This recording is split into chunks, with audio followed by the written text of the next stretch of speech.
It's Nolan.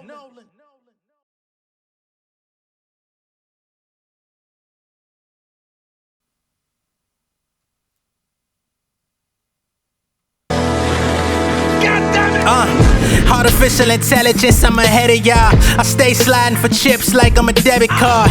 Got the world in my palms like I'm a hooper. Know the joints banging like Hoover. I coach out like Mr. Cooper. Eradicating my foes with flows plenty cold. Shouldered on approach, I came close to the semi. All these funny acting rappers get Emmys. Words matching like Shaq and Penny. If y'all don't see me, you're blind fury. I've been minding my business and take it literal. Took a step back just to shine more like an emerald. Alkaline water with minerals. I'm a general. The stove top cooking your faves. I'm rap emerald. Figaro how the chain's broken. Got them searching my origin like I'm Beethoven. Blacker the better, I'm back. Black and forever. Your rap's whacker than ever. I'm raw like salmonella. My squad prone for the terror. American citizens, please hear me out on my reasonable doubt. / king of the south. Way I bounce on beats. Thought I was springs in the couch. Inviting these MCs to a joust. All I know is the people see me can think inspiration. The poor developed his own and didn't need education. Raised the heat like inflation. My fingerprints spreading through regions and nations. Got enough bars to appease for 3 generations. Yeah, I know they love it when I talk my shit. These rappers stay up on that bull Bill Cartwright shit. I'm on some legendary hereditary saving my gene pool. Never shake hands with a sucker nothing from preschool. Who them boys looking in my window? Have it ghostwriter, won't you check up on my memos? I ain't gotta push a demo, keep it simple. The cash increase like crescendo. Attack the beats like I'm Temple. I'm steady like Camber Gamble's my evolution. That Stein is producing like dude that made the crown and let the rules abolish. We cut the shit like Lorena Bobbitt. Find a hobby, a rap career ain't the greatest topic. These boys scraping for change, looking like nail polish. Feeling brawler like Broly. I block haters like goalies. I'm hardcore in the pain like Mick Foley on Anderson. Target the internet like I'm cannabis. Banging on these cats like KG back in Farragut. What's going on, beautiful people? It's the kid J Nolan here. Welcome back to another episode of Inside the Industry, your number one source for music, entertainment, commentary, and breakdowns. If y'all enjoyed that intro, that is open freestyle. It's open letter freestyle. Jay-Z before the Magna Carta album came out. You fuck with that. I appreciate it. And I want to go ahead and preface this just because I'm rapping on a Jay-Z beat and because Jay-Z is my favorite rapper of all time outside of Tupac. I don't want you to think that this is biased content. I have a very vast amount of respect for Dame Dash as well. Without Dame Dash, we would have never been introduced to Jay-Z, or at least it would have taken substantially longer for Jay-Z to get in front of us. No label wanted him. Dame Dash and Biggs came together. They put their money together with Jay-Z in order to create Rockefeller. They went independent, put that first album, Reasonable Doubt, out. We're going to be talking about Reasonable Doubt and its fate in this video. The stake of Rockefeller I think it's Rockefeller LLC has been sold, meaning that Dame Dash is no longer 1/3 owner of that company. This is something that he's been trying to push for quite some time. He's been trying to sell his stake. Unfortunately, he was aiming for the upwards of around $10 million for that stake. He's only received $1 million. And had he gotten that $10 million, he would have been able to pay off all of his outstanding debts and balances to where he would be debt free. Unfortunately, the way things went, everything fell short. All right. So according to the New York Post, they state, New York State buys shares of Jay-Z's Rockefeller Records to make deadbeat co-founder Damon Dash good on back taxes. I don't like that shit, New York Post. What you mean, deadbeat co-founder? What the fuck, man? Hey, man, you ain't got to like Dame Dash, man. That nigga ain't no goddamn deadbeat co-founder. Joe Marino, Georgette Roberts, Vaughn Golden, Natalie O'Neill. That's the name of the writers of this article. Calling them out because if they can use his name in that way, we can use their name. It's there in plain English, okay? I don't like that headline, but let's keep going. They say New York has 99 problems, literally. No, they don't. That's a fucking lie. Y'all trying to be funny and snarky. That shit is not passing over here. They say the state government bought a 1/3 share of Jay-Z's Rockefeller Records at an auction Thursday in hopes of recouping $8.7 million that the label's embattled co-founder Damon Dash owes back in taxes. You heard that right. The state bought the share. Okay? At one point, Dame Dash was hoping to possibly sell it to Kendrick Lamar. He was hoping to possibly sell it to Drake. You know what I'm saying? Those, whatever the interest was from both of those artists, quickly dissipated. And to be honest, I don't think they wanted to be involved in this mess, right? Furthermore, they state an anonymous Albany rep entered the winning $1 million bid at the federal auction in Manhattan in hopes of flipping the 33.3% stake in the famed hip-hop label, which produced such hits as Hard Knock Life and 99 Problems for enough cash to settle Dash's huge tax debt. I want to go ahead and put a correction in here. New York Post, y'all are doing a terrible job, okay? Rockefeller Records, yes, produced Hard Knock Life 99 Problems. However, that is not the company that Dame Dash was selling. He's selling an LLC, which they formed in order to create Jay-Z's first album, the debut album, Reasonable Doubt. The only asset associated with that company is Reasonable Doubt. The rest of the Rockefeller catalog, to my understanding, is under Roc-A-Fella Inc. So y'all are doing a horrid job of covering this. I want to say, from the headline to the contents. And y'all are supposed to be the New York Post. Y'all supposed to be the ones breaking the story. Y'all are the ones that are actually on the ground in New York. Gee, damn. Let's keep going. They say the state made a creditor's bid on the legendary rap company shares, meaning it didn't have to front the $1 million and can now resell the portion of the company at no risk. So they didn't even have to pay the $1 million. What? A creditor's bid. They get possession of the company. Now they can resell it to whomever they want to try to make good on the money that he actually owes to the state. Ain't that some crazy shit? They say it is not clear when or how the state will sell the label rights to pay off Dash's tax debt. Two other anonymous bidders were in the running, one bidding for $250,000 and $223,000 respectively, for the portion of the firm which also founded the Roc-A-Wear clothing line. Y'all are fucking up badly. But there were two other people. They put up a bid for $250,000 and $223,000. That's as far as the bid got. So Dame thought that this was going to be a valuable flip, right? But it's only got one album in its catalog. The rest of the catalog is owned by Jay-Z already. So this was pretty much, I don't want to say a valueless auction, because Reasonable Doubt is a popular album. It's got a lot of value to Jay-Z personally because that's his baby. When people ask him what his favorite album is, since day one, he's always said that one. When Rockefeller split and him and Dame Dash fell out, originally, he would have allowed, I remember reading this story in XXL when this happened in 2005, I think it was 2005, where he literally said that he would have allowed Dame Dash to remain the owner of Rockefeller and keep all the rest of his catalog if only he were to let him walk away with ownership of Reasonable Doubt.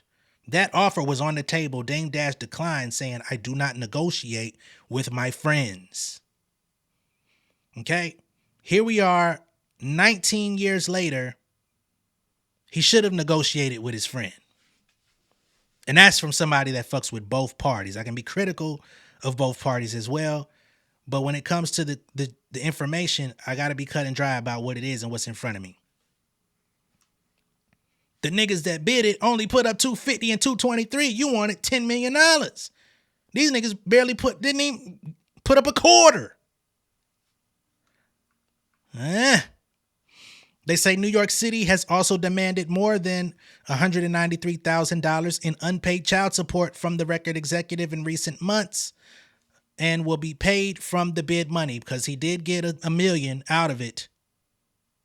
or it was bid for $1 million. So I don't even know if Dame got the $1 million. You know what I'm saying? It's like they put it into the system. So whatever that they can cover out of that $1 million, they can, and the rest is going to remain Dame's debt until he can pay it off in another way. They say the auction is over, but the work is not complete. This is attorney Chris Brown, not to be confused with the singer, who represents two plaintiffs to whom Dame Dash allegedly owes money. He says Mr. Dash's legacy is now New York State property. Now, ain't that about a bitch? You the nigga that helped bring State Property, the rap group, to the people. Now your ownership and legacy is allegedly state property. God damn. He says, I will work with New York State and New York City as the next phase of ownership of the shares. Dash was previously listed as the 27th most tax delinquent Empire State resident according to state record. Damn, you was in the top 30 niggas that owed money in the state? Lord.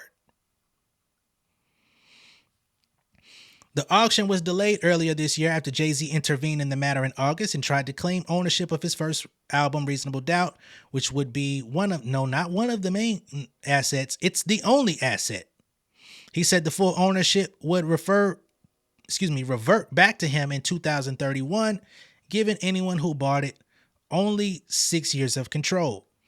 But the city of New York made a filing saying that was not true. However, the judge sided with Jay-Z and said, yes, we don't have anything that states that it wouldn't go back to him.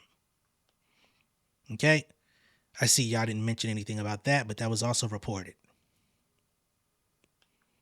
Okay? Y'all did a terrible job here in New York Post. I'm going to keep telling y'all. They say Netraj Bhujan, a lawyer for Dash, said he was shocked that Jay-Z, whose real name is Sean Carter, didn't make an appearance at the auction, which was held at the Ink Hotel, 48th Street in Hell's Kitchen, New York, and overseen by United States Marshal for the Southern District of New York, Ralph Sozio. He says, I think it's surprising not to see Mr. Carter here bidding on a 1/3 interest. Now he has the government involved in his affairs. I don't think he... Oh, boy. y'all are interesting. To my knowledge, Jay-Z offered Dame Dash $2 million to take it off his hands. Once again, Dame Dash declined. He wanted $10 million. He ended up getting one. Actually, not getting one. He ended up getting one on paper, but that money is being thrust right back into the system to pay off delinquent taxes. To my knowledge, let me see here.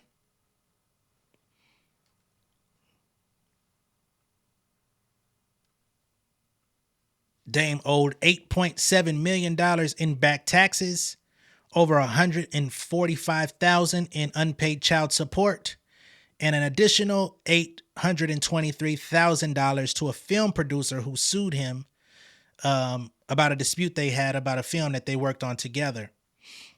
So he had about $9.7 million in total debt. Out of that, he only received $1 million, which did not go to him. It went straight to the IRS. And now he still has an outstanding balance of $8.7 million that he's got to figure out how to pay off, right? It sucks. He should have. I bet he wishes he would have just let Jay get fucking Reasonable Doubt and kept the shit 20 years ago. Oh boy, I wish he would have, but being that he said no, Jay-Z was able to go work for Def Jam, be the president for a year or two, and he negotiated with Def Jam that, hey, I serve this position for the company. Y'all will give me back the masters of my records, my catalog that I released in partnership with y'all, because they own part of the copyright as well. They gave it back to him. So now, here's the part that I think is going to happen. Now that the New York State owns Rockefeller and the ownership of Reasonable Doubt, it's going back to Jay-Z. And I know that the people that don't fuck with Jay are going to be like, this was a scheme the whole time. This was already pre-planned. Hey, man. Might have been. I don't know. But at the end of the day, if somebody else would have seen that it was more valuable than $1 million, they would have came to the table and offered it. There was 2 other bidders. They said, hey, I'm willing to put up $250,000 at most. I mean, when you do the checks and balances on that one album, how much money is that shit possibly, generating on an annual basis compared to the rest of Homie's catalog? It's not enough in the portfolio to come give $10 million. It's not worth it. So, I don't know, man. Now, they're expecting, again, to flip the company. There's 33% ownership in order to get that other $8 million back. I don't see Jay-Z putting that $8 million up, giving it to the state of New York. That part I don't see. He has it. I mean, he's supposed to be a billionaire, Hove the billionaire.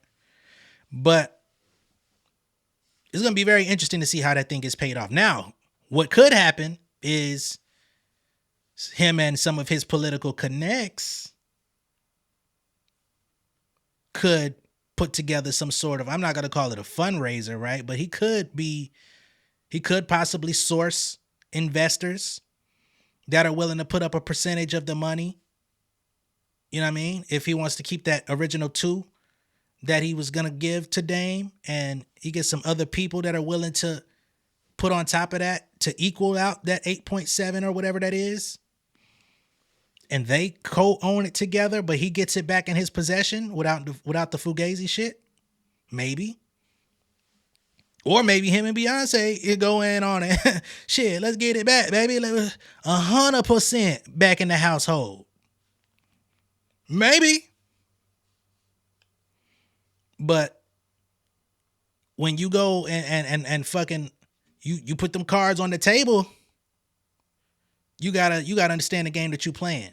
This is business at the end of the day, right? So there's that. Now recently, Memphis Bleek, of course, who knows both Jay-Z and Dame Dash very well. He grew up in the same building as Jay-Z. He recently came out on Drink Champs. No. Yeah, it was on Drink Champs.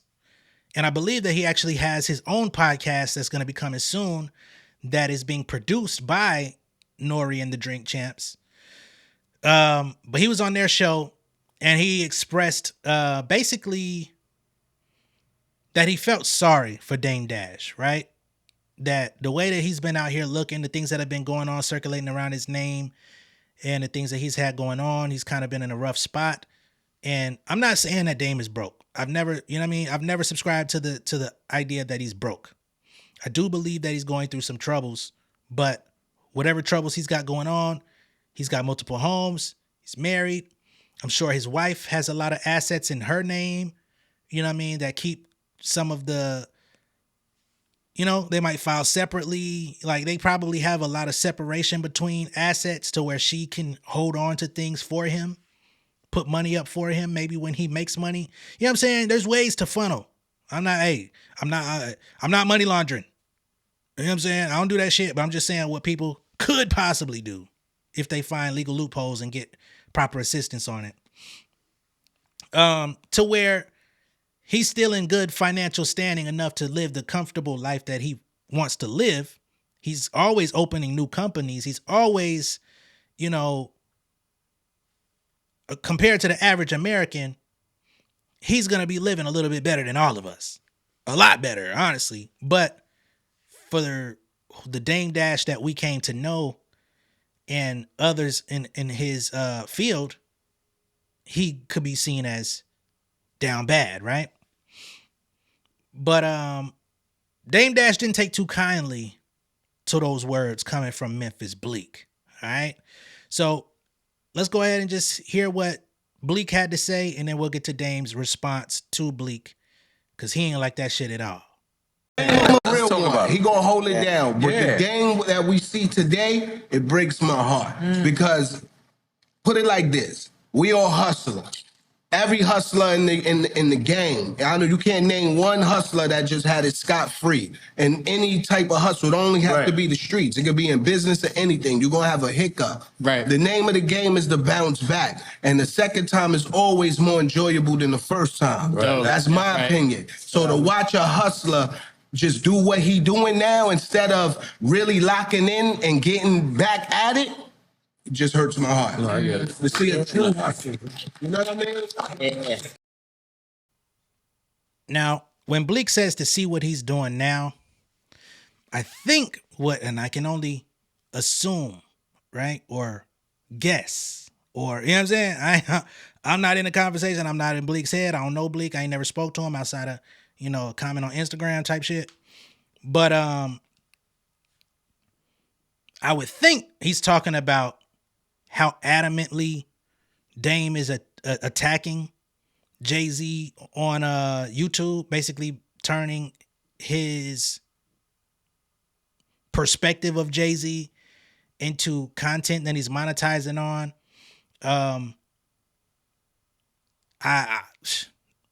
That's what I think he's talking about.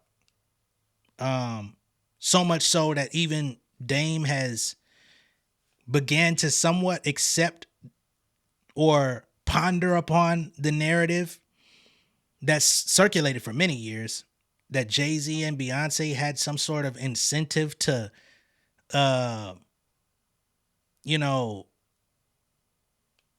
conspire with the pilot and airline company to crash Aaliyah's plane. I'm so hesitant to even say this shit because it just, come on, man. We've addressed this here on my channel before, but, Dame has a video of him kind of like entertaining the idea that could possibly have been a thing. I think that's kind of wild, but I know that there's a lot of people out there that don't like Dame for one, and there's a lot of people out there that don't like Jay-Z, and there's a big movement right now to like take Jay-Z and Beyonce under. I don't understand where that comes from or why people feel that way, but that's a thing. It's been going rampant for this year especially, but definitely for a few years. So people are assuming the worst, right? And Dame is kind of opening himself up to the idea of doing the same, right? He already said he can't fuck with him because he got snitches in his camp. But then you're wondering why people didn't snitch on Diddy. Anyway, here is Dame's response to Memphis Bleek and his, feeling sorry for him, or it breaks his heart that Dame is in a position he's in now. Here's what Dame had to say. I've always said it, like, a man being worried about what's in another man's pocket. Like to me, only a girl should be worried about if a man got money, and because a girl should be like, if she wants to get some of it or know if she wants to be taken care of or whatever. I mean, I can understand that. But it's like, to me, trying to figure out what's in a man's pocket is like trying to figure out what's behind the zipper. It's like, it's private. It doesn't matter. and I just feel like, I don't know, I look at, like, I saw Memphis Bleek the other day. Somebody sent me a clip. I think he was on Nori's show, and he was like, it breaks my heart to see what's going on with Dame. And I was like, they got Memphis Bleek saying that? Because I'm thinking about who's saying that. So it's like, now it's Memphis Bleek. I've heard Fat Joe say it, and Steve Stout. So, number one, Jay wrote a lot of, he used to ghostwrite for Bleek. He wrote a lot of his records. And I'm like, damn, is homie writing his rhymes now? Is he writing his conversation? Like, is there like a whole room and everyone's like, for now on, just say, it breaks my heart? Because when everybody's saying it, then that means it was a strategic narrative. They all hang out in the same camp. But my question is, why is everybody worried about how much money I got or how much money I'm gonna make. Like, if I'm broke now, you think I'm gonna stay broke? Like, what's gonna happen? Like, it just feels like people want me to, those people or whoever's trying to portray that narrative, it's like, if you got Memphis Bleek saying that I don't have hustles, even though I got a television network and I'm producing and directing all my own movies, and it just doesn't add up. But I can just say this: unless you got more than one house, don't let it break your heart. Unless you got a couple of cribs, or don't feel sorry for me. And Jermaine Dupri did this one time. We were on this TV show. I forgot, was it? Oh, Growing Up Hip Hop. It's like the first episode, and he's like, "Dame, you all right? I see you living in North Carolina," because I went to North Carolina. I'm like, "What do you mean, am I all right? You're going to wait till we get in front of a camera to ask if I'm all right? If you're going to say you feel sorry for me, if you're going to say it breaks my heart, then send something over." You don't ask somebody or tell us, "Oh, I feel sorry for you," or feel sorry for them, unless you're going to try to help. If you're in position, then go ahead, do it. But other than that, you're just trying to be funny. So I was like, "Yo, Jermaine, why you going to be on TV and say some slick shit like on the thing, like, and you're not, like, you trying to, why would you do that? You never called me one day before to ask me, what you wait until we get in front of a camera. When something breaks your heart, it don't break your heart publicly like that. You don't do that. It's a narrative.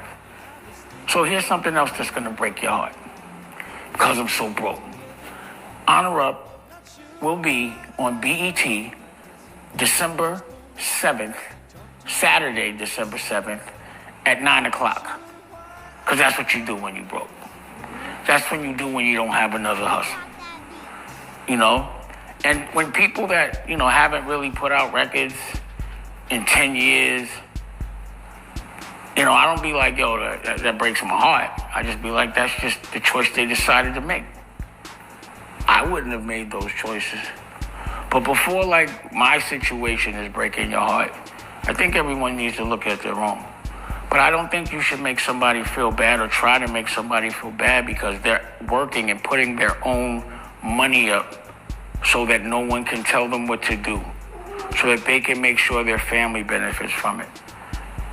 Now, if you're sitting around fucked up with no motion, right, and you're not doing nothing, and all you're doing is performing the records that you did 30 years ago, or, that's to me not having another hustle. You know what I'm saying? So, again, I love Bleek, but it just feels like he got sent to say something, but I don't think he should be the one saying it. I didn't know if he was mad or if he said that, because I know when Graf got his chain, I said, "Yo, who authorized it?" Because I was all right with it, and then when we spoke about it, once he got it together, I'm like, all right. But he said Bleek approved it, and I was like, Bleek? And I wasn't trying to be I was like, that's like the sixth man off the bench approving something. No rappers were able to approve it. He must have got the word from Homeboy. He was like, "Well, I assumed he did," but I was like, "Why? You don't be over there like that." So I thought maybe he was mad, or maybe Graf had told him I said that. But I wasn't trying to disrespect him on any level. That's just the way it was. But again, I don't think people should be knocking people for trying to be a boss or be independent. All right. So that's Dame. And he made some good points in there. He said, "Hey, if you're so concerned if what I'm going through in your eyes is heartbreaking, send something through." You know what I mean? That's fair. But I also think that perhaps the way that you've characterized yourself and the way that you've spoken about your businesses and your entrepreneurial prowess and your bosshood, right? And perhaps put others down, maybe even a Bleek at one time or another when y'all was in business together. Maybe people that would otherwise send something through don't see it for you, right? Maybe they feel bad for you, but don't feel like they want to be connected to you in that way to help you or give you a helping hand. I don't know, right? What I will say is salute to Dame for getting Honor Up on BET. I think that was dope. Because for the most part, this Honor Up project, which I think was done a couple years ago, and I think Kanye even helped produce it, if I'm not mistaken, it's finally getting to see the light of day. I think it was available on some type of app that Dame had, but for whatever reason, you know what I mean, the apps that he keeps making, they don't really translate into, you know, common people's usage. So I think being able to get that film out on BET, which does still have a viewership, is still, you know, they could probably get it on the BET Plus app. Like, his project will come to fruition and come to actual viewers. I think that's dope. And hopefully, you know, more projects that he works on can make it to programs like BET or whatever, you know, so that he can make money off of it, so that he can monetize, so that he can get the projects out. Again, I'm not against Dame. You know what I'm saying? I've followed Dame the whole way. Ever since he started dissing Jay, the whole way. I've been tuned in. You know what I'm saying? Some of the stuff he says I disagree with. Some of the things he says, I wonder why he says it, or I wonder why he contradicts himself. But I remain clued in to Dame because he's somebody I grew up, I wouldn't say idolizing, but definitely wanting to kind of be like to a degree, and actually wanting to get my music to him. You know? So I have no animus towards Dame Dash. He ain't did nothing to me. Nigga don't even know I exist. So there's that. Unfortunately, the $10 million that he was aiming to get off of that auction did not come through. The state of New York put a bid up for $1 million. They put that right back into the system, so he never got to actually see that money. It's unfortunate because he was planning on giving Rockefeller chains away to whoever actually was the winning bidder. I don't think he gave the state of New York them fucking Rockefeller chains. So I'm just hoping he's able to bounce back, move forward, and perhaps, you know, I think he does have the ability. He does have the savvy to like create other things and moments and garner attention. But ultimately, I'm hoping that Dame, you know, finds happiness and is able to, you know, move forward. Maybe even without mentioning Jay-Z, because that's always, since he came out and resurfaced, his desire was to move forward, not talk about Jay-Z. But unfortunately, as a symptom of their former friendship and their business relationship, every time he does an interview or a podcast or something like that, people ask him about him. Now that he's no longer tied to Rockefeller in any form or fashion, I would love to see, you know, how he moves forward without being attached to that. You know what I'm saying? And perhaps he'll have a little bit of a more likable, you know, perception if he can kind of get some of that anger out and just do his thing, you know, relieve himself of all of the baggage. All right. Let me know what y'all think about this down below in the comments. Be sure to like and share this video. If this is your first time seeing me on YouTube, go ahead and subscribe to the channel, become an insider. I'll catch y'all on the next one. All right. Much love, respect, y'all. Peace.